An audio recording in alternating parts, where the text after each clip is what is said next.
teman-teman semuanya. Saya senang sekali bisa ketemu walaupun secara online, kita bisa sama-sama belajar di sini ya. Sekali lagi, malam hari ini saya berbagi ya sebagai orang yang juga masih belajar, ya masih melewati semua tantangan. Jadi bukan seseorang yang sempurna, sama kita semua di sini sama-sama kita belajar. Hanya kebetulan saya lebih dulu belajar aja gitu ya. Jadi semoga apa yang saya bagikan malam ini bisa memperlengkapi teman-teman, adik-adik di sini dan eh, mungkin tidak semua akan ke-cover ya karena temanya ini kan nanti bisa luas gitu ya.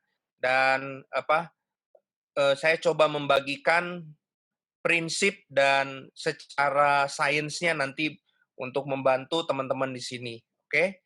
Ya, jadi, orang itu belajar ada 2 cara. Ya, ternyata Tuhan itu memperlengkapi manusia itu dengan 2 cara.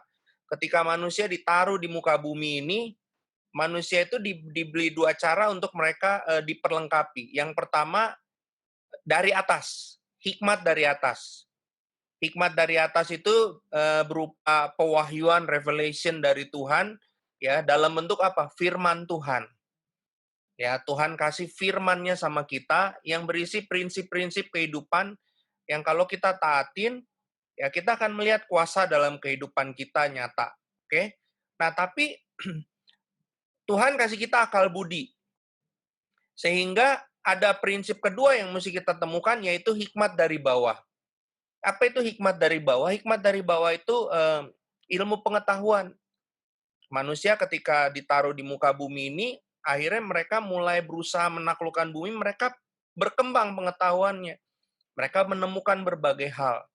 Sehingga banyak hal dari zaman dulu sampai sekarang itu berkembang luar biasa, terutama di sekarang ini. Ya, makanya kita akan temukan, Alkitab boleh bagikan prinsip, tapi prakteknya kita butuh pengetahuan. Contoh, kalau Alkitab bilang tubuh kita adalah bait Allah, ya kita mesti jaga. Kan Alkitab nggak jelasin ngejaganya tuh kayak gimana gitu kan. Nah, ilmu pengetahuan menolong kita gimana supaya tubuh kita sehat, kita mesti jaga makan, olahraga, dan sebagainya. Itulah contoh kombinasi hikmat dari atas dan hikmat dari bawah. Nah, jadi pada sesi malam ini, saya coba membagikan dua prinsip ini. Artinya saya akan bagikan dulu prinsip firman Tuhan seperti apa, dan nanti saya akan tambahkan secara pengetahuan yang mungkin teman-teman bisa explore lebih dalam nanti ya, karena waktu kita nggak panjang. Nah, kita lihat dulu slide pertama. Oke, kencangkan eh, sabuk pengamannya, kita langsung take off. Oke, slide pertama, saya mau membagikan tentang identitas dulu buat kita. Di dalam Efesus 2 ayat 10, di sini tentang prinsip God's class, yaitu bahwa kita ini semua kelasnya Tuhan, kelasnya Allah. Di sini dibilang karena kita ini buatan Allah. Biarpun di mute, coba boleh ngomong, saya buatan Allah. Ya, kita ini buatan Allah, diciptakan dalam Kristus Yesus untuk melakukan pekerjaan baik yang dipersiapkan Allah sebelumnya. Ia mau supaya kita hidup di dalamnya. Coba, kalau kita pakai barang, biasanya yang bikin kita bangga dari barang itu apa? Salah satunya yang paling penting apa? Buatan mana, betul nggak? Ya, kalau kita udah pegang barang, ini buatan, ya kalau tas itu buatan apa gitu ya, buatan merek tertentu, itu membuat kita bangga. Nah, harusnya prinsip yang membuat kita bisa jadi pribadi yang kuat, ya tidak mudah tidak terkalahkan itu ketika kita sadar siapa kita di dalam Tuhan dulu. Ya, bahwa teman-teman dan saya, kita semua di sini made by God. Kita ini buatannya Allah. Allah adalah kasih. Allah tidak memiliki kasih. Allah adalah kasih. So everything that comes from God, yang semua yang keluar dari Allah itu unsurnya kasih. Jadi waktu Tuhan ciptakan kita di dalam kitab Kejadian, Dia menciptakan kita dalam kasih. Rambut kita dibuat dalam kasih. Semua organ tubuh kita dibuat dalam kasih. Akibatnya apa? Akibatnya gini, tubuh kita pun itu diperuntukkan sebenarnya untuk mengasihi, untuk hidup dalam prinsip kasih dan kebenaran. Makanya hari ini ilmu pengetahuan membuktikan kalau manusia melanggar hukum kasih, maka tubuhnya bisa bereaksi. Contoh ya, kita stres negatif berlebihan, kita nyimpen kemarahan, tubuh kita bereaksi. Oke? Kita punya hormon yang berhubungan sama adrenalin ya. Salah satu umumnya namanya katekolamin, itu efeknya itu membuat kalau kita stres negatif, marah, kecewa, pahit dan sebagainya, dia aktif dan mengakibatkan tubuh kita lebih mudah menghasilkan radikal bebas. Nah, radikal bebas itu adalah unsur utama yang membentuk penyimpangan sel, ya, cikal bakal cancer. Oke, akibatnya apa? Coba aja kalau kita negatif terus, maka kita keganggu aja kesehatan kita. Oke, nah itu contoh bahwa Allah adalah kasih, itu membuat kita semua di dalam kasih. Kenapa saya mesti bagikan ini? Artinya, waktu Tuhan menciptakan kita, seksualitas kita pun itu berarti diperuntukkan untuk kasih. Kasih apa? Bukan kasih yang biasa, agape. Kasih yang sifatnya memberi tanpa syarat. Seperti kita tahu bahwa iblis itu nggak pernah suka, dia mau mencuri, membunuh, membinasakan. Maka dia mencoba menipu. Oke? Ya, menipu, dia buat tiruannya. Dia buat kita mencari pengganti dari kasih yang sejati. Jadi malam ini izinkan saya membagikan dulu buat teman-teman adik-adik terkasih, kita dibuat dalam kasih Allah. Akibatnya kita tidak bisa jauh dari kasih Allah. Dan hanya kasih Allah yang bisa memuaskan hidup kita dulu. Oke, nanti saya akan bahas lebih jauh. Made by God, designed by God, and live for God.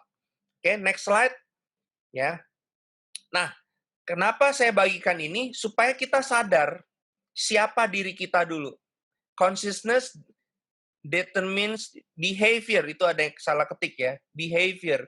Kesadaran menentukan perilaku. Ya. Kesadaran kita akan identitas kita itu menentukan perilaku. Contoh, kalau kita ketemu orang yang, maaf kata, kita sebut gila. Di pinggir jalan, bajunya compang-camping, bahkan udah hampir telanjang. Dia gali-gali tempat sampah yang sangat kotor. Waktu dia ketemu makanan, sampah yang dibuang, dia makan. Kenapa dia bisa lakukan itu? Kan dia manusia. Jawabannya sederhana, salah satu penyebabnya dia sudah nggak sadar siapa diri dia. Apa yang membuat kita berperilaku tertentu itu ditentukan oleh kesadaran kita. Ya, wah, Kak Doni suka bagikan, kenapa orang ngerokok? Ya, walaupun dusnya aja sudah ngomong, rokok menyebabkan serangan jantung, bla bla bla bla bla. Bahkan dikasih gambarnya. Jawabannya sederhana, karena belum sadar. Ya, apa yang kita tahu belum tentu mengubah perilaku kita, tapi apa yang kita sadari itu yang akan membentuk perilaku kita. Ya, jadi malam ini doa saya kita menerima kesadaran dulu.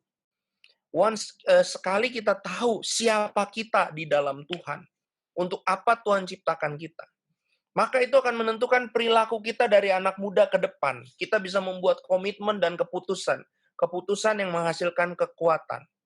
Ya, kita mungkin bisa jatuh, saya nggak bisa jamin. Ya, teman-teman adik-adik di sini maju ke depan nggak ada jatuhnya, nggak mungkin. Kita mungkin bisa gagal, dan saya tidak bisa menjamin seberapa beratnya kegagalan kita. Karena kadangkala dari kegagalan kita belajar. Tapi waktu kita sadar siapa kita, maka walaupun segagal apapun kita punya kekuatan untuk bangkit dan kembali ya membangun hidup kita dalam kebenarannya Tuhan. Ya, ingat anak yang hilang itu sebelum dia pulang apa yang dia lakukan? Dia sadar. Ya, dia sadar, pegang jidat kita, sadar. Ya, dia sadar dulu akan keadaan dia, akan siapa dia. baru dia pulang. Oke, jadi malam ini sebelum saya bagikan informasi dalam, kita mesti tahu dulu siapa kita. Ini yang suka saya tanamkan sama anak-anak saya. Siapa kamu? Anak saya 2 ya, malam ini juga ikut di Zoom meeting, jadi saya mesti jujur depan anak juga sendiri, oke. Saya suka tanam sama anak saya, siapa kamu? Kenapa nak, kamu baik sama orang? Jawaban dia akan sederhana yang saya tanam dari masa kecil. Because I am the princess of the kingdom of God. Ya. Kenapa kamu mengampuni orang yang menyakiti kamu? Because I am the princess of the kingdom of God. Saya selalu tanamin itu. Ya. Saya mau hari ini, malam ini, teman-teman, adik-adik, ya, anak-anak di sini sadar siapa kamu. Kamu adalah putra-putri kerajaan Allah. Oke, sekarang saya mau yang wanita angkat tangan kalau saya tanya. Oke, yang wanita siap? Angkat tangan, jujur ya. Siapa yang sudah nonton Frozen? Angkat tangan. Gimana saya bisa lihat? Saya nggak bisa lihat ya. Oke. Biasanya kalau saya tanya ini, 95-90% wanita angkat tangan. Siapa yang udah nonton Frozen 2? Ya. Siapa yang sudah nonton Moana? Oke. Siapa yang sudah nonton Rapunzel, Tangled? Siapa yang sudah nonton yang mana tuh ya, yang Angelina Jolie itu apa tuh ya? Ya, yang Sleeping Beauty udah nonton? Udah juga ya. Siapa yang udah nonton Cinderella? Ya, paling nggak tahu ceritanya. Lihat, semua teman-teman adik-adik wanita pasti kalau ditanya film-film bertema princess, hampir semua kalian nonton. Kalau ditanya, kenapa? Kenapa sih seneng banget sama film ini? Paling temanya kan sederhana, princess yang terpisah dari orang tuanya dan bla bla bla, akhirnya ketemu pangeran. Tapi kenapa senang nonton? Jawabannya sederhana. Because there is true princess deep inside you. Karena kamulah princess sebenarnya. Saya main drum, tuh di belakang saya ada alat musik drum. Kalau saya lihat orang main drum, hati saya bergelora. Kalau saya pergi nonton live music, alat musik pertama yang saya lihat adalah drum. Kalau saya pergi ke ibadah raya, saya akan lihat drum pertama kali. Siapa yang main dan drumnya seperti apa. Jawabannya sederhana. Because drum beat is my heartbeat. Nangkep gak? Saya lahir dengan bakat senang sama drum. Akibatnya apa? Ketika saya lihat segala sesuatu yang bau-bau drum, saya senang. Kenapa wanita senang lihat yang bau-bau princess? Karena kamu princess.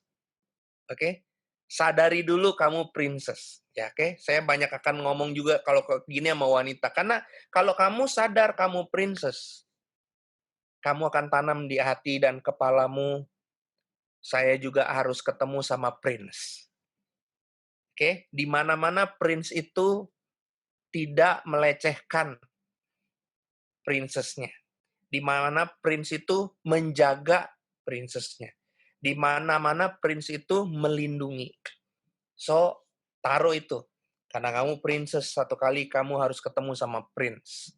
Oke? Nah, kesadaran itu yang akan menolong kita berperilaku. Karena percuma diajarin tentang seks, kalau kamu nggak sadar siapa kamu. Hari ini, seks itu direndahkan di dunia. Lewat film, wah kalau nonton Netflix tuh, film apapun, mau grade umur apapun, itu ditanemin berbagai paradigma yang menganggap bahwa perilaku-perilaku seks tertentu itu wajar. Ya, dan akibatnya kita dibuat biasa sama kayak gitu. Kecuali kita sadar siapa kita, itu yang bisa menolong kita.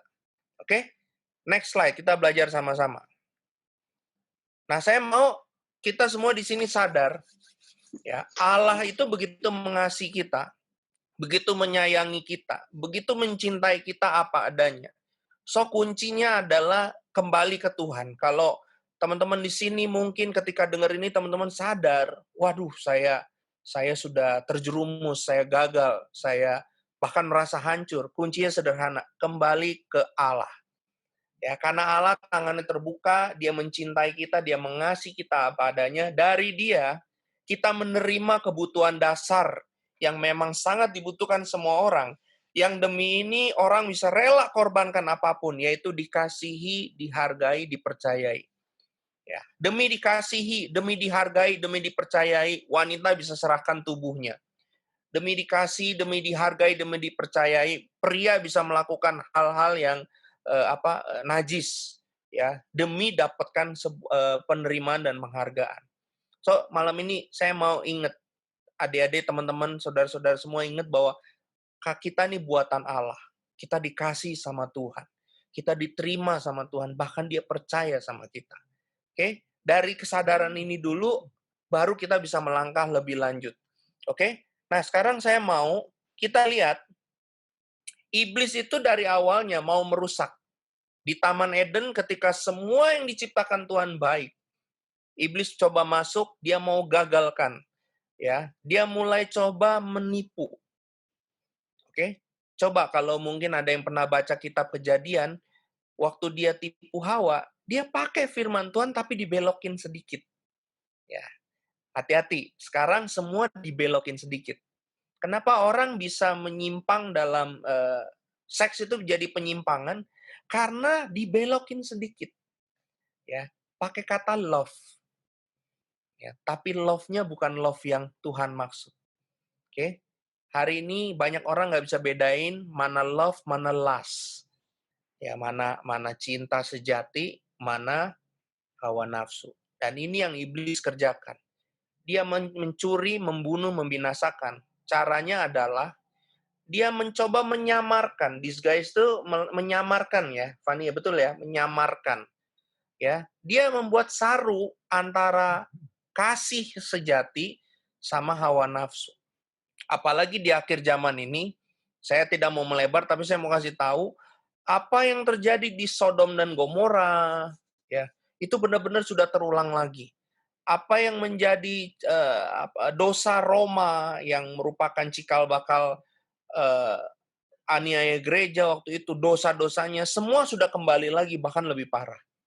Oke, tahun 2015 bulan Juni, Amerika Serikat meresmikan same-sex marriage, pernikahan sejenis, ya, yang wanita sama wanita, oke, Jenny sama siapa boleh menikah. Waktu mereka resmikan itu, kalau adik-adik teman-teman di sini browsing di Google, tidak ada satupun pribadi yang dihujat, tidak ada satupun. Yang dihujat cuma satu, namanya Tuhan Yesus. Itu satu-satunya fotonya saya tampilkan. Tidak ada nama lain yang dihujat, hanya nama Yesus. Kenapa? Karena iblis tahu dengan siapa dia yang dia mau tentang, yaitu jalan kebenaran dan hidup. Dia mau lawan. Oke? Dia coba tipu semua orang yang mengikut Yesus. Dan akhirnya ada gereja-gereja yang juga bukan terbawa dengan keadaan ini. Oke, apalagi yang iblis coba tipu antara love dengan lust, ya, cinta dengan nafsu. Dia coba buat pengganti yang harusnya holy, ya, kudus, diganti sama safe. Ya, seks itu kudus, tapi lewat iklan iblis tanam safe sex. Ya, safe sex. Dia coba tanamkan itu. Dan akibatnya apa? Hari ini di berbagai penjuru bumi banyak orang punya pikiran tertanam begini loh. Gak apa-apa kalau belum nikah, cobain seks. Ya, hubungan seks di luar nikah gak apa-apa. Yang penting safe. Apa itu safe? Ya, pakai kontrasepsi. Mereka nggak tahu, memang fisik kita safe, tapi jiwa kita rusak. Karena kitab Amsal bilang, siapa yang berzina merusak jiwanya. Destroy their own soul. Jiwa kita rusak. Ya, seorang wanita yang berhubungan seks di luar nikah, percayalah, pasti hancur di dalamnya. Hatinya, harga dirinya, keberhargaannya pasti rusak. Oke? Apalagi yang iblis coba samarkan, yaitu menggantikan ya kenikmatan dengan pornografi kayak drugs. Oke? Karena kita nggak dapatkan rasa puas, dikasih, dihargai, biasanya kita cari pelarian. Ya, banyak pria lari terikat dengan pornografi. Ini drugs yang lebih gawat.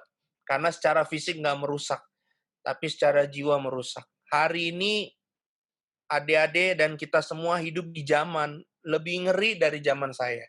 Pornografi itu udah kayak warung Padang. Orang masakan Padang, warteg. Kalau jalan tuh pasti lihat ya. Kalau nggak warteg, warung Padang. Ada di mana-mana. Teman-teman di Instagram, mereka bisa masuk. Ya, prostitusi bisa masuk di sosial media. Mereka punya akses dengan berbagai cara dan mungkin ada kita di sini tahu dengan dunia seperti itu, ya. Karena itu dunia online sudah nggak bisa dibatasin. Tapi ingat, yang bisa menolong kita cuma satu, kekuatan dari dalam.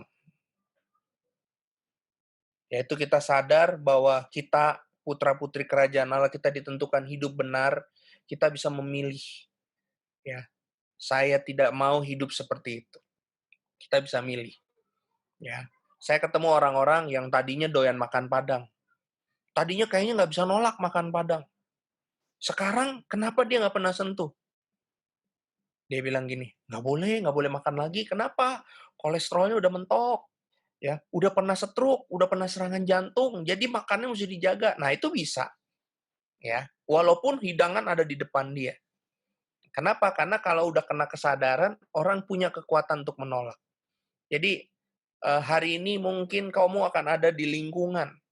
Kamu ada menghadapi semua itu ada di depan mata. Tapi ketika kita sadar siapa kita punya kekuatan untuk tetap hidup dalam kebenaran. Oke? 7 kali orang benar jatuh, dia tetap bangun. Ya. Oke. Nah, saya mau kita lihat lagi fakta yang sekarang terjadi. Apa yang iblis lakukan untuk berperang supaya gereja Tuhan, orang-orang percaya itu bisa dirusak. Lihat lagi. Next. Ya. Lihat mereka punya goal. Ini salah satu aktivis, bisa dicek di Google, ya. Dia bilang begini, same sex marriage, what is the real purpose? Apa sih tujuannya katanya? Ini saya terjemahin aja ya. Tujuan dia sederhana, menghancurkan institusi pernikahan. Tujuan mereka supaya gay menikah, same sex marriage boleh diresmiin, ya. Tujuannya sederhana, bukan fokus mereka sebenarnya bukan hubungan sejenis, tapi mereka mau hancurkan satu lembaga yang Tuhan dirikan di muka bumi justru sebagai perpanjangan kerajaan Allah, namanya family. Dia mau hancurin. Karena kalau family kuat, ya, kita orang-orang juga kuat. Kuat di rumah, kuat di luar. Rata-rata orang yang jatuh ke dalam hidup narkoba, free sex dan lain-lain, itu ternyata begitu ditarik, ya, boleh dibilang 99% akarnya satu. Mereka punya masalah di rumah. Ya, mungkin yang udah rutin ikut ini udah tahu, udah dengar kesaksiannya minggu lalu siapa, Kak Noni ya, lalu Kak Sandy, dan semua cerita, rata-rata kita hancur karena broken home, rusak di rumah. Dan lihat gerakan-gerakan ini yang boleh dibilang satanic ya. Mereka mau hancurin keluarga. Oke, jadi bersyukur kita ada di komunitas yang fokus mau bangun keluarga. Karena kita lakukan ini peperangan rohani. Oke? Jadi di sini teman-teman tahu kenapa kuasa kegelapan juga nggak bisa diem. Mereka mau hancurin kita. Oke? Nah, saya mau sekarang sebelum saya lanjutin ke ilmiahnya, kita lihat satu prinsip. Klik sama-sama. Oke. Original purpose. Ya, rencana aslinya Tuhan. Oke, ini rencana aslinya. Kalau bangun rumah, sebelum rumahnya jadi, harus ada blueprint-nya. Sehingga waktu rumah itu dikerjakan, terjadi kesalahan, maka kita nggak perlu pusing-pusing nyari. Lihat blueprint-nya. Cocokkan dengan kenyataannya. Salahnya di mana? Dari situ kita tahu, oh ternyata pintunya salah. Harusnya menghadap ke selatan, jadi menghadap ke utara. Misalnya begitu. Jadi kalau kita mau tahu, apa sih rencana Tuhan waktu dia menciptakan manusia, cek di kitab Kejadian. Ya, bagaimana waktu dia membentuk manusia. Nah, saya nggak mau bahas panjang-panjang karena kita berhubungan dengan tema seks. Lihat di sini, ya, Kejadian 1, 26-27 dibilang ini, berfirmanlah Allah baiklah kita menjadikan manusia. Oke, menjadikan. Lihat yang saya highlight kuning, oke? Menurut gambar dan rupa kita dan seterusnya, lalu saya langsung loncat ke maka. Maka Allah menciptakan. Lihat, kata pertama Tuhan pakai menjadikan. Kata kedua Tuhan pakai menciptakan. Dan ketika Tuhan pakai kata menciptakan, baru Tuhan ngomong laki-laki dan perempuan. Nah, di sini kita mesti ngerti. Yang pertama, waktu Tuhan menjadikan kita, kita sama semua di hadapan Tuhan, yaitu makhluk rohani. Oke? Kita semua di sini di hadapan Tuhan, dia nggak lihat kelamin. Kita makhluk rohani. Ya, roh kita dijadikan Tuhan. Dari tidak ada menjadi ada. Ya, create. Oke? Nah, tapi waktu Tuhan mau kita tinggal di bumi, jadi perwakilannya di muka bumi, manusia harus berkembang biak, maka Tuhan kasih kita, kalau handphone tuh casing. Harus dikasih casing yang akan menolong mereka memperbanyak rupa Allah di muka bumi. Ketika dibentuk casing laki-laki dan casing perempuan, maka yang membedakan dari dua ini ditentukan oleh yang namanya hormon. Katakan sama-sama, hormon. Hormon inilah yang membedakan laki-laki dan perempuan. Kalau laki-laki, hormon utamanya testosteron. Sedikit pelajaran biologi. Kalau perempuan, hormon utamanya progesteron. Ya, buat seorang perempuan, apa yang dibilang nanti waktu dibilang akil balik, kamu udah jadi gadis, yang kamu udah jadi gadis sejati, itu tandanya apa? Karena hormon progesteronnya mulai bekerja, mengaktifkan reproduksi, dan yang wanita makanya akan mulai memasuki masa yang namanya menstruasi. Sampai di sini paham? Inilah proses yang kedua, Tuhan menciptakan kita. Nah, dari sinilah terjadi perbedaan, ya, yaitu seksualitas antara laki-laki dan perempuan. Sehingga laki-laki dan perempuan memang akan saling tarik-menarik. Ya, teman-teman di sini mesti tahu bahwa pada mulanya semua itu dibentuk, ya, waktu masih janin itu dibentuk kelaminnya perempuan. Tapi waktu Tuhan putusin harus jadi laki-laki, terjadi perubahan secara reproduksi, dia berubah menjadi kelamin laki-laki. Ya, makanya ini mungkin kenapa pria itu selalu tertarik dengan perempuan. Karena di dalam setiap pria itu, ya, ada unsurnya, ya. Dia di awal mulanya seperti itu. Oke? Ya. Makanya lebih mudah pria ke wanita-wanitaannya daripada wanita ke pria-priaan, lebih lebih jarang mungkin, ya. Oke. Nah, sekarang mari kita bahas ketika Tuhan ciptakan gambar, yaitu laki-laki dan perempuan bicara perbedaan fisik. Sekarang kita akan bahas ini yang mempengaruhi seksualitas kita. Oke, next. Ya, terjadilah perbedaan biologis antara laki-laki dan perempuan. Oke, Tuhan langsung desain. Karena laki-laki ditentukan sebagai pejuang. Di dalam kitab Ratapan pasal ketiga dibilang begini, ya adalah baik bagi seorang laki-laki memikul kuk burden di masa mudanya. Jadi memang laki-laki ditentukan untuk fight, untuk secara fisik. Dia kerja, dia melindungi keluarganya, maka dibentuk frame tubuhnya itu lebih kuat. Ototnya itu 50% lebih besar dari perempuan, ya. Fisiknya lebih besar. Oke. Nah, yang membuat itu pria lebih kuat itu yaitu yang B tadi, hormon testosteron. Ya, ini yang menolong pria itu fisiknya lebih kuat, ya, kekuatan fisiknya, ototnya lebih besar. Jadi memang Tuhan peruntukan itu awalnya baik untuk dia jadi pelindung, untuk memang dia jadi pejuang, diberikan seperti itu. Tapi akibatnya, salah satu akibatnya gini, apapun yang nggak dirawat, ya, apapun yang salah tujuan akan rusak dan merusak. Sama-sama katakan.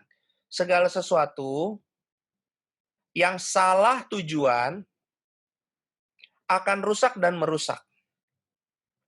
ya. Pisau diciptakan untuk memotong, bantu kita masak. Tapi kalau salah tujuan, dia bisa membunuh, merusak, oke?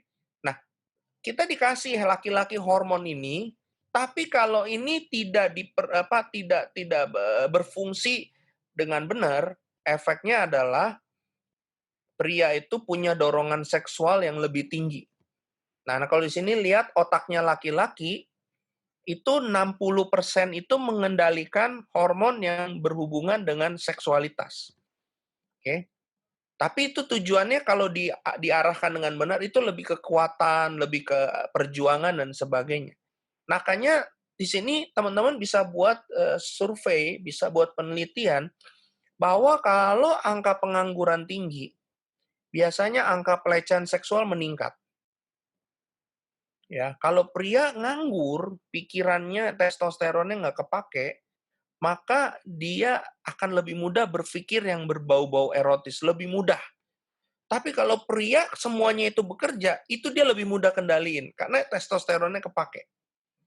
Oke, inilah hormon. Jadi seksualitas itu kita dipengaruhi dari kerjanya hormon. Oke, tapi selain pria kuat, efeknya apa? Pria nggak sesensitif wanita. Ya, makanya wanita kalau marah sama pria kan diem, terus prianya nanya, kenapa ya kamu diem? Ya.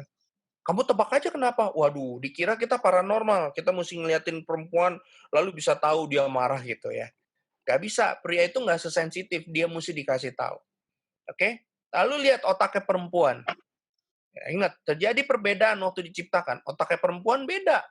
Kalau pria otaknya lebih mudah berpikir tentang yang berbau seksual, perempuan mikirnya apa?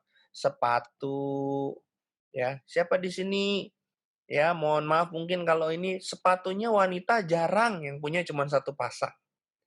Ya, rata-rata wanita kalau boleh warna sepatunya mengikuti warna baju-baju yang di rumah, ya. Ya, seperti itu. Wanita seneng sama yang nggak apa-apa karena itu udah didesain di otaknya. Mereka suka keindahan seperti itu. Ya, lalu lihat tuh ada talk and more talk. Emang senangnya ngobrol, ya. Wanita lebih mudah kalau dikumpulin ngobrol, oke? Dan ada beberapa misalnya wanita kurang bisa membedakan antara keinginan dengan kebutuhan. Ya, dari sini saya nggak bisa bahas semua. Lihat di sini otak kita berbeda. Jadi cara cara cara gangguan seksual ya, godaan seksual menyerang wanita dan pria juga beda. Ya, kalau pria itu segala sesuatu yang sensitif, yang erotis, kalau wanita lebih bicara tentang perasaannya disentuh.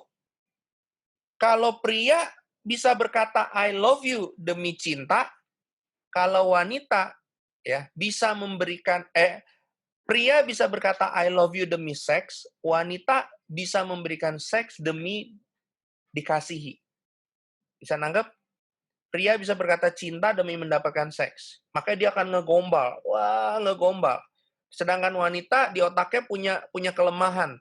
Ya, kalau dia diperhatikan di sini nih ulang tahunnya, ya diberi perhatian khusus, maka dia bisa menyerahkan. Apalagi tadi kehilangan rasa dikasihi, dihargai, dipercayai. Rontoklah semua. Oke. Ya, jadi wanita saya mau hati-hati. Kalau ada pria udah terlalu perhatian, jangan goyah. Ingat, kamu putri kerajaan. Lihat, nih orang masuk ke kategori dia prince. Kalau nggak masuk, walaupun udah tergoda, oh, come on ya. Jaga hidupmu, kamu putri raja. Ya, oke. Sampai di sini kita lanjut. Waktu saya nggak panjang nih. Oke, kita lihat sekarang scientific-nya. Scientific-nya, oke. Scientific-nya lihat ya. Ini hormon yang mengendalikan otak kita. Pertama dopamin. Dopamin itu rasa senang. Ya, inilah hormon utama jatuh cinta, dopamin. Oke, kita jadi semangat. Nah, saya mau kasih tahu. Dopamin itu gampang gambarinnya. Contoh di sini. Siapa kalau yang terima handphone baru seneng? Apalagi misalnya iPhone 11 atau Samsung Note 20 ya. Terima. Seneng nggak? Seneng. Dan biasanya kalau handphone baru gimana? Megangnya aja gemeteran, betul nggak? megangnya gemeteran, dioles di slide layarnya pelan-pelan, ya beliin casing yang bagus. Oke, pertanyaan saya, coba cek sebulan atau 3 bulan lagi, gimana kita megang handphonenya? Pasti lain, apalagi 1 tahun, 2 tahun, nanti udah 1 tahun, 2 tahun biasanya dilempar tuh handphone, betul? Itu karena dopamin. Karena dopamin begitu dia bekerja, kita kayaknya jadi sayang banget, nggak bisa tidur, semua kita pegang, kita rawat. Tapi ingat, hormon itu menurun. Ya, kayak kita ngantuk, begitu ngantuknya udah dipuaskan, hormon ngantuknya melatonin hilang, kita udah nggak ngantuk lagi. Makanya kalau pernikahan didasarkan cuma dopamin, apa itu? Jatuh cinta, berjuta rasanya. Ya, ingat, umurnya hanya 5 tahun. Kalau kamu rasa cuma deg-degan, oh dia baik, dia penuh perhatian, itu dopamin. Apalagi masih masa muda, hormon kita lagi bekerja dengan kenceng. Makanya anak muda lagi mulai merasakan rasa suka, ya. Itu dopamin. Tapi ingat, itu ada umurnya. Saya dari survei ditemukan kalau orang nikah aja dopamin paling lama 5 tahun. Apalagi kalau sudah diumbar. Ngerti diumbar? Dipuaskan dari masa pranikah. Misalnya waktu pranikah mereka udah free sex, mereka udah puas-puasin. Nah, kayak di film-film Hollywood kita lihat kalau kalau baru pacaran udah boleh ciuman, bahkan ada yang udah free sex, itu lebih cepat lagi. Dan akibatnya teman-teman akan lihat, maaf ya, saya bukan mau merendahkan, tapi sering lihat di infotainment biasanya begitu, public figure tertentu lagi jatuh cinta, kayaknya, wah indah banget. Tapi 2 tahun kemudian masuk lagi berita perceraian meningkat, ya perceraian muncul. Jawabannya sederhana, sudah tidak cocok lagi. Sebenarnya jawabannya sederhana, dopamin hilang. Nah, dopamin ini bisa diganti sama apa? Ada yang paling bawah tuh, oksitosin. Oksitosin ini aktifnya terbalik. Bukan karena menerima, tapi justru karena memberi. Justru waktu kita sayang, menyayangi tanpa syarat, kita mengasihi tanpa syarat, oksitosin tuh nongol. Jadi ternyata Tuhan udah siapin untuk orang bangun pernikahan dengan benar, ada hormon yang aktif waktu kita mengasihi dengan sungguh-sungguh pasangan kita, yaitu oksitosin. Oke? Nah, ini yang membuat teman-teman harus berjaga-jaga. Lalu kalau saya berdebar gimana? Itu dopamin. Itu wajar. Testosteron, progesteron kita aktif ditambah dopamin, deg-degan. Ya. Jadi kalau ada di sini tanya, "Kak, saya lihat si si perempuan ini saya deg-degan." Ya, ada teman pria mungkin di sini ngomong begitu, "Saya deg-degan." Saya akan bilang, "Bagus. Kamu normal. Itu tandanya kamu normal, lihat wanita kamu deg-degan. Jangan kamu lihat monyet kamu deg-degan. Nah, itu ada yang nggak normal. Ya, tapi apakah kalau deg-degan mesti jadian, ya, mesti dempet-dempetan? Nah, itu yang mesti dijaga. Ya, karena apa?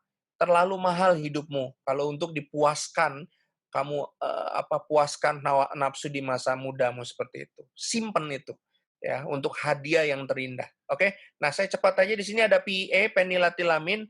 Penilatilamin ini hormon memabukkan yang bikin kita nagih. Kenapa? Mohon maaf, saya punya anak perempuan di sini.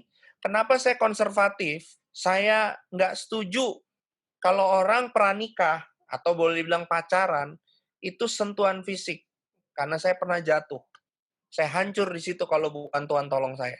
Yang kedua, karena kalau kita udah sentuhan fisik, hormon penilatilamin bekerja. Kalau orang pakai narkoba, dosisnya itu selalu naik, betul nggak? Ya, dia pakai dosis sekian, begitu berulang-ulang-ulang udah nggak rasa. Dia butuh naik dosisnya. Ini penilatilamin kayak begini. Ya, kalau orang pranikah misalnya pegangan tangan, setrum, setrum. Tapi lama-lama kalau udah biasa pegangan tangan, setrumnya hilang. Nah, penilatilamin ini nuntut lebih. Ya, kita mulai minta apa? Gandengan. Kalau ini nggak dikendalin keterusan, rangkulan. Kalau udah rangkulan, udah pengen terus pelukan. Lama-lama apa? Kissing. petting, dan seterusnya, akhirnya jatuh. Oke, ini hormon. Oke, caranya bagaimana? Menurut saya jalan paling aman, kendaliin sebelum muncul. Karena apa? Kalau penilatilamin nggak dikendaliin, kita kena point of no return. Titik di mana kita sudah tidak bisa berkata tidak. Itu bahaya sekali. Saya hampir jatuh ke free sex sama yang sekarang jadi istri saya. Ya, ini saya ngaku depan anak saya. Apa yang membuat kami masih bisa bertahan? Kami ingat identitas. Kami pernah janji di hadapan Tuhan, saya harus masuk pernikahan. Ya, tidak pernah free sex. Saya mesti jadi pengantin yang menjaga kesucian tubuh saya. Ya. Yang lain kami udah jatuh. Cuman satu, kami belum free sex. Itu penilatilamin. Awalnya dari mana? Dari cuman cinta. Ya, lama-lama pegangan tangan. Karena kami nggak ada yang jaga dulu. Semua nggak ada pelajaran kayak gini. Oke. Lalu ada hormon adrenalin di sini. Hormon yang bikin kita nekat. Lihat ya, orang kalau udah nafsu, lama-lama nekat. Betul nggak? Ya, makanya mohon maaf. Seringkali ada pasangan-pasangan tuh digerebek di tempat-tempat yang kita nggak bisa bayangin. Kok bisa ya kamu di sini ya? Namanya juga seks bebas. Seksnya bebas. Di pohon, di kuburan, di tempat sampah. Namanya seks bebas. Ya, oke? Lalu ada endorfin, hormon candu juga yang bikin kita kecanduan. Jadi ingat, jatuh cinta itu ya itu karena hormon. Kalau ini kita tahu, kita tahu siapa kita lebih bisa kendaliin. Oke, ingat, yang bisa menjaga kita nanti pernikahan itu oksitosin, yaitu bentuk hormon yang muncul karena kita mengasihi. Saya jadi mau teman-teman jaga hatimu. Pilih sekarang. Play now, pay later, atau pay now, play later. Kamu pilih sekarang, teman-teman. Kamu mau bermain-main dengan hidupmu, puas-puasin hawa nafsumu, silakan. Tapi nanti ada masanya kamu harus bayar. Ya, kalau kamu nabur daging, ya kamu akan menuai kehancuran gitu. Atau sekarang kamu bilang gini, saya putri atau I am the prince of the kingdom. Saya akan jaga hidup saya sampai saya ketemu seorang princess yang benar. Dan kamu akan nikmati. Ingat, pernikahan itu tidak seindah film Disney atau film Hollywood. And they will live happily ever after. Enak aja. Itu nggak seindah itu ya. Itu kalau bisa digambar ini loh. Ya, begitu nikah, ingat, kamu mesti tahu, pernikahan itu akan ada pengalaman namanya kukira ternyata. Oh, kukira dia pangeran, ternyata serigala. Misalnya begitu. Oke, hidup pernikahan, kenapa drama Korea hari ini booming? Karena banyak drama Korea memberikan realita hari-hari ini. Kenyataannya seperti ini loh pernikahan. Ya, oke? Pilih. Pay now, play later. Nah, kamu akan ngalamin surga di bumi. Oke, klik. Coba diklik. Ya. Nikmatin. Saya bersyukur. Walaupun saya gagal. Walaupun nggak sampai free sex, tapi saya ngaku saya gagal. Tapi ketika kami sadar, kami belajar bangun. Kami dibina, kami berlatih, kami bangun lagi dengan disiplin. Kehidupan kami jaga. Ya, dan sekarang kami menikmati. Masalahnya banyak, tapi kami bisa ngalamin Tuhan tuh benar-benar ada di keluarga kami. Oke? Ya, Fania juga mungkin bisa cerita apa yang dialami di keluarganya. Berikutnya, dari sini kita belajar bahwa seks diciptakan untuk kasih dan bukan untuk hawa nafsu. Ingat, Tuhan itu kasih. Tadi di depan. Ya. Akibatnya, ketika seks, klik aja, ketika seks dilakukan tidak dalam kekudusan, yang terjadi adalah kehancuran, kematian. Baru-baru ini di berita heboh lagi tuh, ada klinik aborsi. Kenapa sih rame? Sederhana. Seks yang tidak kudus. Kamu pasti pengen ngebunuh ketika apa yang dihasilkan itu dalam dosa. Kamu pengen tutupin. Sama seperti Hawa dan Adam, nutupin diri dia. Dia pengen nutupin. Kenapa? Karena apa yang mereka lakukan itu tidak berkenan sama Tuhan. Ya, klik. Tapi kita mau nikmatin kehidupan yang benar. Kita mau ngalamin surga di bumi. Ya. Berikutnya, bilang sama Dilan. Ya, baca tuh di bawah tuh. Lust feels like love until it's time to make a sacrifice. Kasih yang sejati itu memberi, bukan mengambil. 1 Korintus 13, yang wanita dengar, saya akan banyak ngomong sama wanita. Kasih itu tidak melakukan yang tidak sopan. Jadi kalau kamu ketemu teman pria yang mungkin mulai mau melakukan yang tidak sopan, tanya sopan itu jangan tanya sama teman-teman sekeliling kita. Teman-teman sekeliling kita, mohon maaf, mungkin belum semua dalam Tuhan, udah dicemarin paradigmnya sama postmodern culture, pemikiran liberal, ya. Tanya sama orang tuanya, ya. Misalnya Fania nih, saya kenal baiknya sama Fania nih. Fania tiba-tiba pulang ke rumah, bawa teman pria, ya, lalu disambut sama Papi Doni, lalu di depan itu teman prianya gini, Om, kenalin Om, saya pacarnya Fania Om, saya sayang sama Fania. Tiba-tiba dia main peluk Fania, mohon maaf ya ini cuma contoh, main peluk Fania erat-erat, ya, lalu dia mulai kiss Fania, not just ya, bukan di pipi, bukan di jidat, tapi main di bibir. Wah, main lakukan seperti itu. Kira-kira papi akan bagaimana? Ya, nggak mungkin papi reaksinya kayak ini, oh enggak, pasti akan keluar ya singanya. Ya, how dare you, beraninya kamu. Jangan tanya sopan menurut teman kita, tanya sopan menurut orang tuanya. Om, Tante, menurut Om Tante, kalau saya sayang sama dia, sopan tuh kayak gimana? Kalau saya mengasihi dia, sopan tuh kayak gimana? Saya udah punya anak perempuan, ya. Saya nggak mau, saya benar-benar mau anak perempuan saya ketemu pria yang jaga dia. Oke, ya ini gambar ini parodi aja. Oke, saya tutup dengan ini. Slide terakhir. Kamu punya kado termahal, namanya kesucian. Kamu punya satu kado yang hanya bisa kamu kasih satu kali dan satu masa yang tidak bisa diulang dalam hidupmu. Namanya kesucian. Ya, misalnya di sini ada teman yang nggak tahu ya, rindunya mau dapat apa ya. Kalau saya doyan game, ya misalnya PlayStation 5 sekarang keluar, atau iPhone 11, handphone impian kita keluar. Lalu orang tua kita karena begitu mengasihi kita, dia bikin kejutan. Dia persiapkan handphone itu dibungkus di sebuah bungkusan, ditaruh di bawah pohon Natal, ya. Hadiah itu bersama buat keluarga di malam Natal dibuka bersama sama adik-adik kita. Tapi kita sendiri waktu lihat ada kado di bawah pohon Natal nih, penasaran, ada tulisan nih, anggap nama saya Stephen.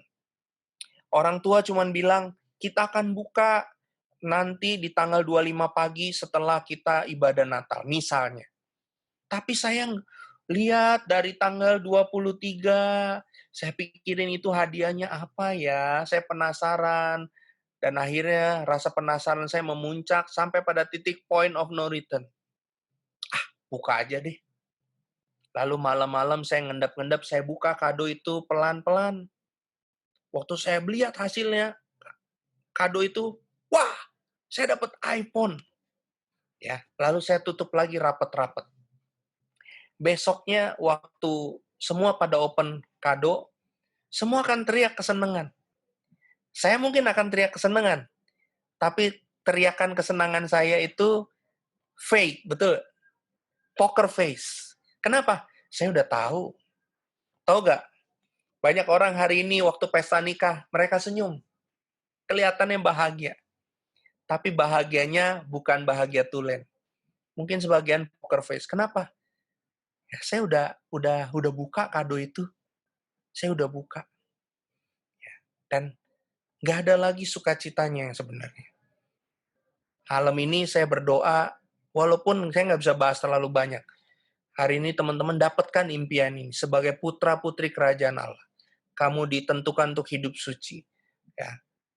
Kalau kamu gagal, kamu bisa balik sama Tuhan.